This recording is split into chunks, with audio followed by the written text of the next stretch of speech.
Hello Honey's, நான் உங்கள் woodland angel. எங்கேயும் காதல் எப்போதும் காதல் அப்படின்ற சீரீஸோட அடுத்த பார்ட்டை பார்க்க போகிறோம். இந்த பார்ட்டில் எடுத்தோடனே ஹீரோ வந்து ப்ராமிஸ் பண்ணிட்டு வந்திருப்பாரு, நான் சீக்கிரமாக வந்துடுறேன், உங்களோட இருக்கிற மாதிரி வந்திருக்கேன், நீ இந்த காட்டை விட்டு வெளியே வரக்கூடாதுமா, எங்கள் வீட்டில் இருக்கவங்களாம் ட்ரேஸ் பண்ணிடுவாங்கன்ட்டு.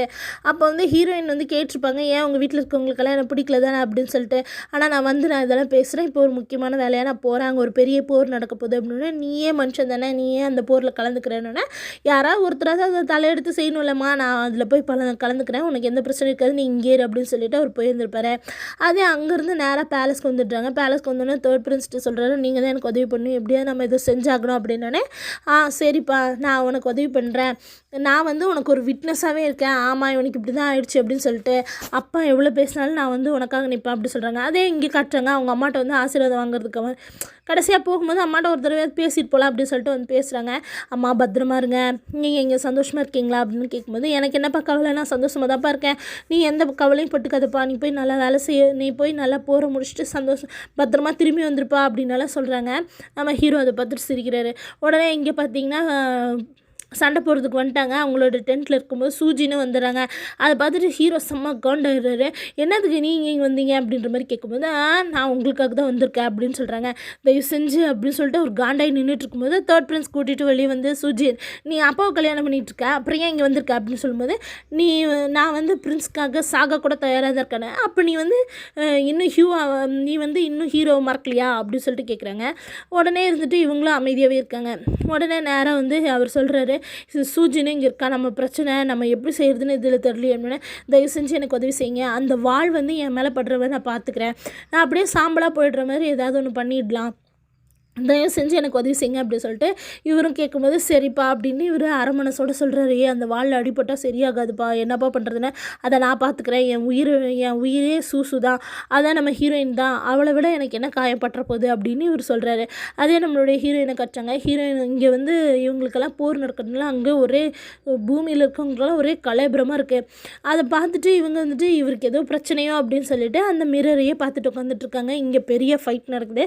அந்த ஃபைட்டில் இவர் வேணும்னே வந்துட்டு அந்த வாழை ஒரு மேலே படுற மாதிரி பார்த்துக்கிறாரு. இதே பகுதியிலேயே செம்ம அடி வாங்கிடுற அந்த வாழில் பட்டால் வந்து கடவுள்களுக்கே அதிகமான காயம் ஏற்படக்கூடிய வாழாட்டு இருக்குது. அதனால் அவங்களுக்கு ரொம்ப காயப்பட்டுருது.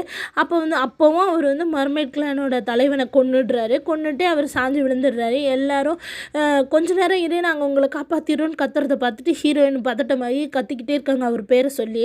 அந்த சமயத்தில் அந்த மிரர் வந்து ஹீரோ கிட்டேருந்து கீழே விழுந்துருது. அதை நம்ம சூஜின்னு பார்த்து எடுத்து வச்சுக்கிறாங்க.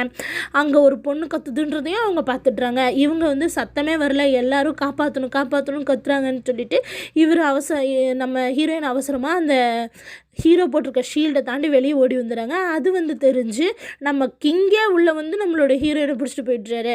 பேலஸில் வந்து அவங்கள பிடிச்சி யார் என்னன்னு கேள்வி கேட்டு திட்டிகிட்டு இருக்க சமயத்தில் அவங்க எழுந்திரிச்சு நான் ஹீரோவை பார்க்கணும்னு சொல்லிட்டு ஓடி வரும்போதே முன்னாடியே நம்ம ஹீரோட அம்மாவை பார்த்துட்றாங்க. அப்படியே இடிச்சிட்டு கீழே விழுவுறாங்க. இவங்க பார்த்துட்டு, நீ யார், நீ தான் என் பையன் கூட்டிகிட்டு வந்த பொண்ணா அப்படின்னு கேட்குறாங்க. அப்போ அவங்க சொல்கிறாங்க, தயவு செஞ்சு என்னை வந்து ஹீரோட்ட கூட்டிகிட்டு போங்க, நாங்கள் வந்து வானம் பூமியும் சாட்சியை வச்சு கல்யாணம் பண்ணிக்கிட்டோம், இப்போ என் வயிற்றில் அவன் குழந்தை வளருது அப்படின்னு இவங்க நாடி பிடிச்சி செக் பண்ணி பார்க்குறாங்க. உண்மையாலுமே அவங்க பையன்தான், அவங்களுக்கு பேரன் பிறக்க போகுது. ஐயோ தயவு செஞ்சு இங்கே வா அப்படி சொல்லி இழுத்துட்டு வந்து கிட்ட காமிச்சு, தயவு செஞ்சு இந்த பொண்ணை விட்டுருங்க, இந்த ஹீரோக்கே இப்போ அடிபட்டு சாவ கிடக்குறான்றீங்க, இவனையாவது விட்டு கொடுங்க, அவங்க வயிற்றில் குழந்தை வளருது அப்படின்னு உண்மையாக சொல்கிறேன் அப்படின்னு சொல்லிட்டு எல்லாருமே ஷாக் ஆகுறாங்க. ஹீரோவோட அப்பா அப்புறம் கிங் எல்லாருமே ஆமாம் அப்படின்னு சொன்னோன்னே சரின்னு இவங்களை ஒரு ரூமில் போட்டு அடைச்சி வச்சுட்றாங்க. இப்போ கொஞ்ச நாள் கழித்து நம்மளோட ஹீரோ ஒரு 3 நாள் கழித்து நம்ம ஹீரோ எந்திரிச்சு பார்க்குறாரு. பார்த்தா வந்து செம்ம அடி வாங்கியிருக்காரு. எங்கே நான் இந்த பேலஸ் எழுந்திரிச்சோன்னா வலி வேதனை இதெல்லாம் அவருக்கு தெரியல. எழுந்திரிச்சோன்னே அந்த பேலஸை பார்த்தோன்னே ஐயோ என்னாச்சு அங்கிள் அப்படின்னோடனே உடனே அங்கே இருக்க டாக்டரை வச்சு செக் பண்ணிவிட்டு, சரி நீங்கள் கிளம்புங்க அப்படின்றாங்க, வெளியே போங்க நாங்கள் பேசுகிறோம்னு. இல்லை வெளியே போங்கயா அப்படி சொல்லிட்டு அப்போ இவங்க 2 பேர் பேசுகிறாங்க. அப்போ சொல்கிறாங்க, இந்த மாதிரி அப்பா வந்து கண்டுபிடிச்சிட்டாரு, அந்த பொண்ணு வந்து பேரியரை தொட்டுச்சு இழுத்துட்டு வந்து வச்சுருக்காங்க அப்படின்னோடனே, சரி இனிமேல் வந்து நான் வந்து லேட்டாகவே போகிறேன், ஏன்னா நான் அவன் மேலே கவனிக்கலை அப்படின்னு தெரிஞ்சாதான் அப்பா அவங்கள விடுவாங்க, இல்லைனா அவ்வளோதான் அந்த பொண்ணை என்ன வேணாலும் செஞ்சுருவாங்க அப்படின்னு இவங்க பேசிகிட்டு இருக்காங்க. அதே ஹெவன்லி பேலஸில் இருக்க கிங்குக்கு பர்த்டே வருது. அதை வந்து இன்விடேஷனை எல்லாருக்கும் கொடுக்கும்போது கோஸ்ட் வேர்ல்டுக்கு கொடுக்குறாங்க. அதை எடுத்துக்கிட்டு இதான் சக்கன்னு சொல்லிட்டு ஷென்னி வந்து நம்மளுடைய லீஜினை பார்க்கறதுக்கு வந்திருக்காங்க. ஏன்னா லீஜின் அந்த விசிறியோட விஷயம் தெரிஞ்சதுலேருந்து அவங்க வந்து வீட்டுக்கே போலையாட்டிருக்கு, ஃபுல்லாக ஹியூமன் வேர்ல்டில் தான் சுற்றிட்டு இருக்காரு.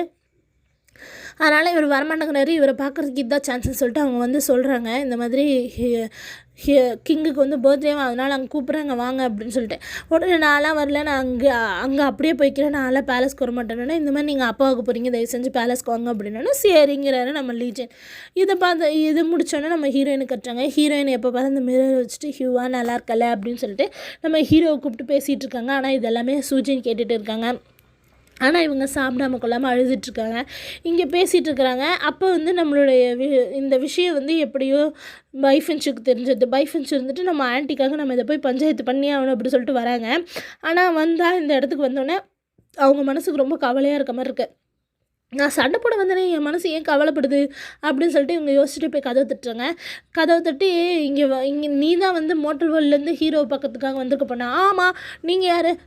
அவனுக்கு உடம்பு நல்லா இருக்கா? ஹீரோ வந்து ஏதோ பிரச்சனைன்னு சொன்னாங்களே, அவர் உயிரோடு தானே இருக்காரு, நல்லா இருக்கார்ல அப்படின்னே. தெரியாது அப்படின்னா அந்த பொண்ணு உனக்கே தெரியலையே, அப்புறம் நான் பேச என்ன பண்ணுறேன்ட்டு உட்காந்து அழுகுறாங்க. சோறு தண்ணியே சாப்பிட மாட்டேன்றாங்க. இவங்களும் சாப்பாடெல்லாம் எடுத்துகிட்டு வந்து கொடுக்குறாங்க. ஆனால் இவங்க சாப்பிட மாட்டேன்னு அழுதுட்ருக்காங்க. அதே வந்துட்டு நம்மளுடைய ஹெவன்லி பேலஸ்க்கு வந்துட்டு ஷென்னியும் வந்துட்டு நானும் வருவேன்னு சொல்லி அடம் பிடிச்சி லீஜின் கூட வந்திருப்பாங்க. அவர் வந்து சொல்லியிருப்பார் உனக்கு குழந்தைருக்கு நீ வராதன்ட்டு. ஆனால் அவங்க வந்ததுனால இப்போ ஹெவன்லி பேலஸில் கோஸ்ட்டோட குழந்தை வளருதுன்னா அதுக்கு வந்து பிரச்சனை தானே. அதனால் அந்த குழந்தை மூச்சு பிச்சு இல்லாமல் நின்று போச்சு. அதை பார்த்தோன்னே அவர் வந்து அழுகுறாரு. ஐயோ தயவு செஞ்சு வந்துடுமா, குழந்தை வேறு சாகிற நிலமையில இருக்கு, நான் எப்படியா உன்னையாவது காப்பாற்றி ஆகணும், நம்ம வந்து கோஸ்ட் வேர்ல்டுக்கு போயிடலாம், ஏதாவது ஒரு மருந்து வச்சு நான் காப்பாற்றிடுறேன் அப்படின்னா. அப்போ ஷென்னியும் சொல்கிறேன், எப்படி நீ காப்பாற்றுவ? 70,000 வருஷம் ஆச்சு என் புருஷன் என்னை பார்த்து பேச. இப்போ வந்து இந்த குழந்தையும் இல்லைன்னு சொன்னால் என் புருஷன் எப்படி என்கிட்ட பேசுவான்? அதெல்லாம் எனக்கு தெரியாது, என் குழந்தைய நீ காப்பாற்றி ஆகணும் அப்படின்னு சொல்லிட்டு அவங்க அந்த ஆள் பிடிச்சி திட்டுறாங்க. நீ என் குழந்தைய காப்பாற்றல, உன் வம்சத்தையே நான் அழிச்சிடுவேன் அப்படின்னு சொல்லிட்டு. அதே கொஞ்ச நேரம் கழிச்சு இதெல்லாம் நடந்துட்டு இருக்கும்போது நம்மளுடைய லீஜின் வந்து அந்த இடத்த விட்டு தாமரை குளத்தை தேடி போயிருப்பார் அந்த குளத்தை பார்க்கறதுக்காக. அதனால ஹெல்ஃபயர் இருக்கும் இல்லையா, அவனை வந்து ஹெல்ஃபயர் பீஸ்ட்டை வந்து அங்கே பாதுகாப்புக்கு மட்டும் விட்டு போயிருப்பாங்க ஷென்னியை பார்த்துக்கிறதுக்கு. ஆனால் அவன் அங்கேருந்து ஏதோ ஸ்மெல், அவனுக்கு ரொம்ப பழக்கப்பட்ட ஸ்மெல் வருதுன்னு சொல்லிட்டு அவன் அதை துரத்திட்டே போயிருந்திருப்பான். பார்த்தா அது ஹீரோயின் இருக்க இடம். அந்த இடத்துல அந்த பூட்டை உடைக்கலான்னு அவன் கை வச்சு அவனோட பவரை யூஸ் பண்ணால் அந்த ரூமே எரிஞ்சு போயிடும். ஆனாலும் அந்த பூட்டு உடஞ்சிருக்காது. அதை பார்த்தோன்னே இந்த நம்மளுடைய லீஜினும் அவர் கூட மவுண்டன் லார்ட் பேசிகிட்டு இருந்திருப்பார், இந்த இடம் அழகாக இருக்குன்ட்டு. அதை பற்றி அவங்களும் வந்து அந்த நம்ம ஹீரோயினை காப்பாற்றி கூட்டிகிட்டு வந்துடுவாங்க. அப்போ வந்து இவன் தான் ஷென்னியை பார்த்துக்கிறதுக்காக கூடவே டாக்டர் வச்சுருக்கால, அந்த டாக்டரை வச்சு அவங்கள பார்த்து எழுப்பிடுறான். அப்போ வந்து உனக்கு ஏன் இந்த வேலை, நீ ஏன் இந்த தேவையில்லாத வேலை செஞ்ச அப்படின்னா, இல்லை அவங்க மேலே வந்துட்டு பீச் ஃப்ளவரோட வாசனை வந்துச்சு, அதனால தான் நான் யாருன்னு சொல்லிட்டு பார்க்க போனேன், பழக்கப்பட்டதாக இருந்துச்சுன்ட்டு. அதுக்குள்ளே அவங்கள காப்பாற்ற போன மாதிரி இந்த மாதிரி ஆகிடுச்சு, என்னை மன்னிச்சிருங்க அப்படின்னா. ஆமாம், ஒன்றை சொல்லியும் குத்துல, நீ வந்து இலகன மனசு சொல்லவன், அதனால தான் நீ பண்ணியிருக்க அப்படின்னு சொல்லிட்டு இவங்க பேசிகிட்டு இருக்காங்க. அந்த சமயத்தில் நம்ம ஹீரோயினை எந்திரிச்சிட்றாங்க. அப்போ வந்து அந்த ஹெல்ஃபயர் பீஸ் வந்து தோடலான்னு வரும்போது அவங்க பயந்துட்டு கையெடுத்து உனக்கு என்னப்பா வயசு அப்படின்னா 70,000 வருஷத்துக்கு மேலே அப்படின்னு இவங்க ஷாக் ஆகிடுறாங்க. ஏன்னா இப்போ இவங்களுக்கு பொறுத்தவங்களுக்கும் இவங்க மனுஷங்க தானே ஞாபகம் வச்சுட்ருக்காங்க, இவங்களுக்கு கடவுள்களை பற்றி தெரியாதுல்ல, அதனால் அவங்க ஷாக் ஆகிடுறாங்க. இவங்களே இப்போ க்ரௌன் பிரின்ஸ் ஹீரோன்றதையும் நம்ம ஹெவன்லி பேலஸில் இருக்கவனை தான் கல்யாணம் பண்ணியிருக்கோன்ற ஷாக்கில் இருந்திருப்பாங்க. இவன் வேறு 70,000 வருஷத்துக்கு மேலேன்னொடனே இன்னும் ஷாக் ஆகிடுறாங்க. அந்த சமயத்தில் கரெக்டாக ஏமா நீ இங்கே வந்திருக்க, நீ வந்து ஹியூமனா அப்படின்னு சொல்லிட்டு நம்ம லீஜன் வந்து சிஎன்னு நினச்சிட்டு அவங்கள வந்து செக் பண்ணலான்ட்டு வராங்க. ஆனால் வந்துட்டு செக் பண்ணி பார்த்தா இல்லையே, இதில் யாருமே கண்டுபிடிக்க முடியல இவங்களால், இவங்க தான் பைச்சியானுன்னு சொல்லிட்டு. ஆனால் நம்மளோட பீஸ்ட்டுக்கே தெரிஞ்சிருக்கு பாருங்களேன், ஆனால் மற்றவங்களுக்கெல்லாம் தெரியல. அதே மாதிரி லீச்சினுக்கும் கண்டுபிடிக்க முடியல. அந்த சமயத்தில் சரி இவங்ககிட்ட விசாரிக்கலான்னு சொல்லிட்டு இவங்க கிட்ட போகும்போது கரெக்டாக ஹீரோவோட அம்மா ஆட்களோடு வந்து இவங்களுக்கு வந்து பனிஷ்மெண்ட் காலம் இருக்குப்பா, இது ஏன் ஆள் தான், நான் கூப்பிட்டு போகிறேன் அப்படின்னு சொல்லிட்டு கூப்பிட்டு போய்ட்றாங்க. நம்ம ஹீரோயினை பார்த்தோன்னா ஷென்னிக்கு ஒரே டவுட்டு, இது பைச்சியானாக இருக்குமா இல்லை சீனாக இருக்குமா அப்படின்னு சொல்லிட்டு. சீன் பையன் தானே, அப்போ இது பைச்சியான் தான் அப்படின்னு நினச்சிட்டு இருக்கோம். லீஜினுக்கும் இந்த டவுட் இருக்குது, இது வந்து சீன்னு சொல்லிட்டு. அதனால் அவர் என்ன பண்ணுறாருன்னா இவங்களை வந்து செக் பண்ணி பார்க்குறாரு. அப்போ ஆனால் அவங்களுக்கு ஹியூமன் தான் தெரியுது, வேறு யாராலுமே அவங்க அப்பா போட்ட கர்ஸை வந்து தெரிவிச்சிக்கவே முடியல, அதாவது கோஸ்ட்லாட் போட்டதை. ஆனால் அந்த பீஸ்ட் மட்டும் கண்டுபிடிச்சிடுது சரிங்களா. ஆனால் அப்புறம் வந்துட்டு இவங்க டாக்டர் வந்து செக் பண்ணி பார்த்துட்டு இல்லை இவங்க ஹியூமன் தான் அப்படின்னு சொல்கிறாங்க. ஹியூமனா அப்படின்னு சொல்லிட்டு நம்ம ஷென்னியும் ரொம்ப சந்தோஷப்படுறாங்க. இதோட இந்த எபிசோடு முடியுது. அடுத்தடுத்த எபிசோடு பார்க்கறதுக்கு என் சேனல் சப்ஸ்கிரைப் பண்ணுங்கள்.